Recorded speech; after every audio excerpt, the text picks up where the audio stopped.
J'ai des racines ici très importantes au sujet de ma carrière parce qu'en 2002, j'ai gagné le prix de ville dans le Festival de cinéma américain. Ça, c'est le prix littéraire.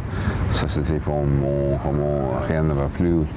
Et ça m'a beaucoup touché. J'ai des racines ici à Deauville, une ville que j'adore. En fait, c'est impossible de n'aimer pas Deauville. En fait, c'est sublime. Aussi, en fait, c'est au bord de la mer. Je suis un grand amateur des plages. Chez moi, dans le Maine, c'est pas loin d'un des grandes plages dans la Nouvelle-Angleterre. Et la plage ici à Deauville, en fait, c'est toujours un rêve pour moi.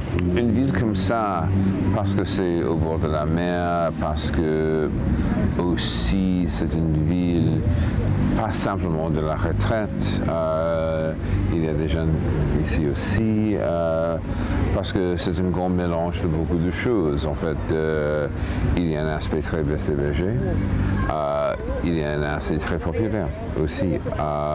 Il y a Trouville, il y a Normandie, beaucoup d'influences. Et aussi, franchement, l'ombre de Paris, qui est aussi ici, et je comprends ça.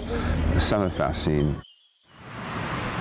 Mon regard s'est arrêté sur cette affiche, elle date de 1981. En 1981, c'est l'arrivée de la gauche au pouvoir en France avec François Mitterrand. Il faut se rappeler que c'est un bouleversement.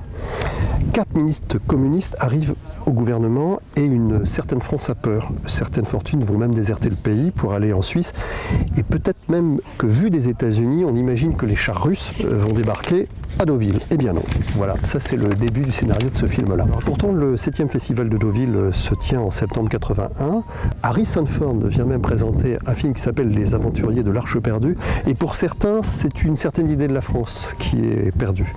En 1980 aussi, eh bien cette France, elle se pose des questions. Et ce qui me frappe sur cette affiche, ce sont les couleurs d'abord. Le drapeau américain est vraiment particulier. Alors il n'est pas représenté en bleu, blanc, rouge, hein, comme le drapeau français, mais des couleurs qui ne reflètent pas, d'après moi, franchement l'optimisme. Regardez-les. Alors bien sûr, en bas à droite, il y a une pellicule de cinéma, comme si on ne jouait qu'un film, un mauvais film. Mais pour le reste, ce sont des parasols que l'on voit, donc ces fameux parasols de Deauville. Alors quand je dis qu'on les voit, plutôt on ne les voit pas, ces parasols, parce qu'ils sont filmés de haut. Et pourquoi ? Eh bien, il me semble que c'est parce qu'on ne veut pas les montrer ici. Ce n'est pas un parasol qui protège ni du soleil, parce que sur l'affiche, il n'y a pas de soleil. Il ne fait pas beau. Il ne protège pas le parasol non plus de la pluie, parce qu'il ne pleut pas. Alors je vous le demande, ils nous protègent de quoi les parasols ? Peut-être du contexte dont on parlait tout à l'heure. D'ailleurs, les parasols, regardez-les bien, ils sont dans un agencement quasi militaire. On les imagine, vous savez, en centurion romain, et ce sont justement les couleurs de l'infanterie romaine, à laquelle on fait appel pour défendre le français et le gaulois, peut-être. Alors vous allez me dire, j'exagère, peut-être, mais en tout cas, les parasols, ils s'en sortent très bien, d'autant qu'en 1981, il y a un Américain qui s'entend très bien avec François Mitterrand, et cet Américain, c'est un acteur américain, Ronald Reagan. Et Ronald Reagan, le président des États-Unis, il est acteur, et oui, un grand acteur américain. Voilà, alors la conclusion de tout ça, eh bien, à Deauville, tout termine par un film, j'imagine.